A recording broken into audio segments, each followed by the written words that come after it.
Welcome to the second episode of The Policy Voice, a short podcast the policy team is sending out every other Tuesday to keep you informed about our work and to invite you to be a part of it. With the podcast, we hope to lift up stories from across the food bank, share and explain our policy agenda, and pass the mic around to hear from you.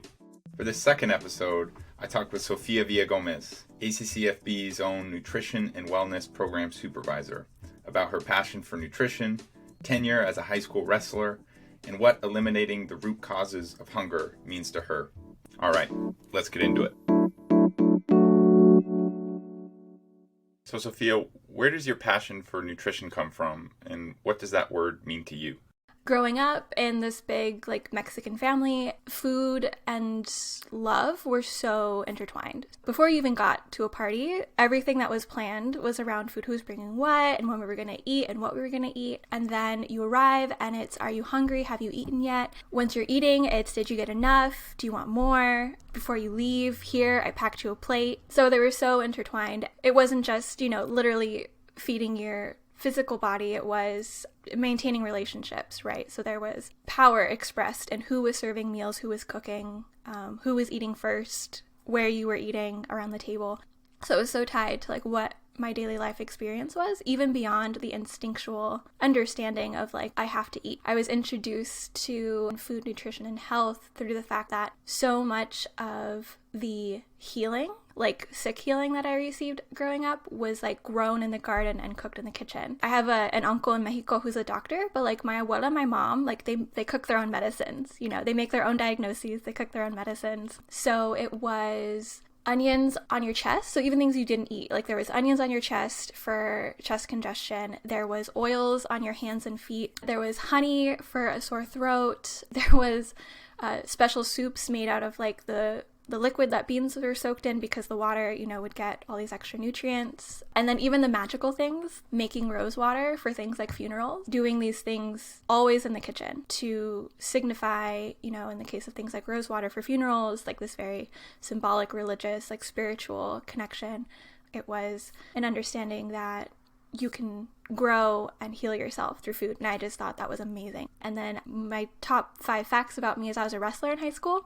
Growing up, so much of my food associations were with women. So it was a completely male-dominated environment where we were talking and obsessing about food and working out and weight and, counting calories, and you couldn't eat after a certain hour. Was mustard okay to put on your sandwich? Watching boys stand on scales with their lunch in their hands and dropping things off because they were can't eat it, weighs too much. It's not exactly how it works, but you're introduced to this concept, right, of nutrition and food as an ability to manipulate your body, and I didn't really understand it conceptually, on the chemistry, biology, physiology level. So then I decided when I went to school, I was nutrition, that's it. I want to know how this works. Working in community health-based education has sort of tied all those things together. The food we eat and have access to, it has so many implications for physical, mental health. And I feel it's such a key way to reach people, both on the social relationship connection or through health, if that's what they need to know. I feel doctors only get to talk to people when they get sick. I get to talk to you about food, and you get to eat food every day. Hopefully, every day. I don't give medical advice, of course, but being able to tell someone who maybe has limited access to healthcare or who hasn't had someone who they feel has that information that they need to say yeah, nopales is actually a really good thing to eat for your diabetes. Wanting to be helpful in validating a cultural food while they have something that can be very difficult to manage and understand. Wanting to tell people it's okay. And if you feel it's not, or if it feels unsafe, we can talk about that too. I have this terrible or wonderful talent of being able to justify anything you want to eat or tell you exactly why you shouldn't eat it. Whichever one you want me to do. Yeah, so I'm wondering if I were to say, Sofia, I love red meat. I eat a double cheeseburger 14 times a week. Putting aside the issue of personal health for a moment, do you ever talk about the environmental impacts of food with the people you work with? Would you ever talk to a client about the environmental impacts of meat production, for example? So I think in my like day to day, if I was out in the field and someone was saying, I love red meat, if they're not thinking about that, I'm not thinking about that. From a nutritionist to client perspective in that like specific in the field example, it's just thinking about the health. If I am in a situation where someone is approaching me with that, should I be eating red meat because of the environment? Then we can explore that. Food and our health is really dependent on the environment. So I think that to understand food for the full spectrum of things that it is, I do think that understanding the environment is important, as is understanding workers' rights, as is understanding racism and all the systems in which it operates. In the white-dominated program that I was learning in undergrad, food deserts was just being explored by my professors in this very racialized, identifying language way that was not helpful. Yeah, I'm glad you brought up food deserts. What about that term doesn't sit right with you? And for people who don't know, food desert is defined, at least in the U.S., by the U.S. Department of Agriculture. So it's kind of a government term and one that still gets used a lot in policy discussions today.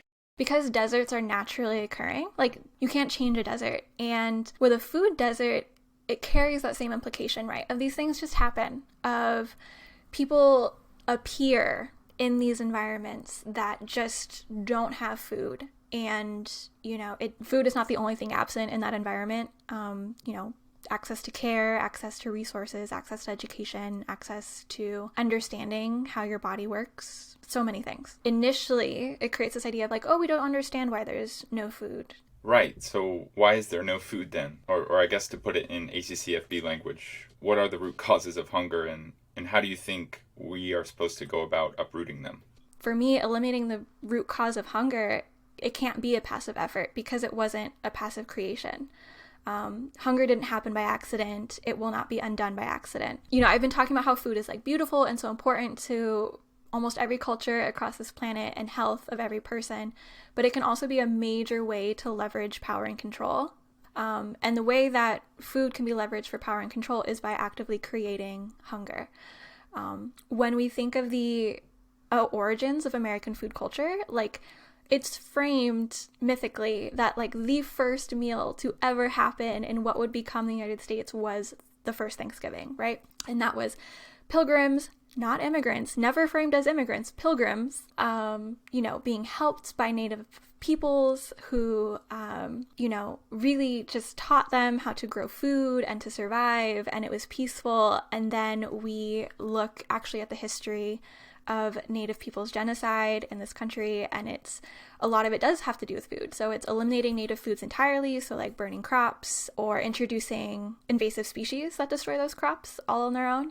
It's the near extinction of buffaloes for funsies. It's forcibly moving folks to land where they can't grow their native crops or where they've completely lost their water rights, which still happens in the Southwest, in the Pima and Tohono O'odham Nation. And then we look at like Southern cuisine and Creole food, which is like the American cuisines, right? Like if we can claim anything as like the United States, like if we have a food that is ours and we introduce to the world it is like Southern and Creole food, which is completely based on the work of African Americans in this country who were brought over as slaves, who were kept just above starving themselves. So again, hunger, to create a food culture over preserved African methods, foods, and eating traditions. And there's many more examples, that incorporate race, place, class, immigration status throughout the history of the country. If we think of hunger in these examples as a consequence of power being concentrated in some places because it was actively taken from others, to fight hunger has to be an active and radical force to undo these inequities by identifying them in the first place, like actively working to understand and identify them, not just saying we're starting now and we're not looking back there because we're just going to go forward. You have to look back in order to go forward. And that means understanding and knowing what systemic racism is, working to correct it, and investing in efforts that maybe don't benefit us, but do empower the community to help themselves. It can't just be throwing out. It has to be building up. I guess I have one more question, which is, are there any policies you follow or care about with regards to nutrition, and what are they? Again, to the idea that food is everything, yes, I follow policies related to SNAP and school lunch program eligibility, but I also think it's really important for everyone to consider, things like workers' rights, minimum wage, so being able to afford food in the case of minimum wage, to be able to work in safe environments in the case of people's like physical health, and immigration policy as well. when I was in Watsonville, immigration was a huge issue for the workers.